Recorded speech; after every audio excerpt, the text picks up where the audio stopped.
Hello friends, दीपावलीच्या तुम्हाला खूप खूप शुभेच्छा. तर इथे माझ्या मिस्टरांना ना असे गिफ्ट भेटतात. तर पुढचे जे गिफ्ट आहेत ना, मी नेक्स्ट व्हिडिओमध्ये तुमच्याबरोबर नक्की शेअर करणार. तर त्याच्यापैकीच एक गिफ्ट मी माझ्या भावाला प्रेझेंट म्हणून दिलेलं आहे, भाऊबीज म्हणून.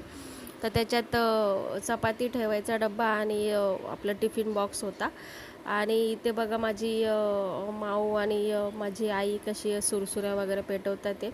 आणि माऊ ना खूपच घाबरत होती आणि अचानकच ना रुद्र आला आणि रुद्राने ना खूप मोठी सुरसुरी अशी पेटवली ना ती, की आम्हाला असं माहितीच नव्हतं की ती एवढी डेंजर होणार आहे करून. तर त्याने तो पण खूप घाबरून गेला आणि आम्ही पण सगळे घाबरून गेलो, काय की अख्ख्या घरामध्ये सगळा धूर धूर वगैरे झालेला होता. हे बघा, तुम्ही बघू शकता.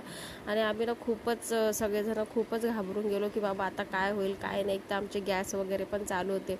घाईघाईने आम्ही गॅसचे बटन बंद केले, फॅन ऑफ केले. म्हणजे इतकी ती सुरसुरी अशी मोठी होती ना, अशी डेंजर पेटली बापरे.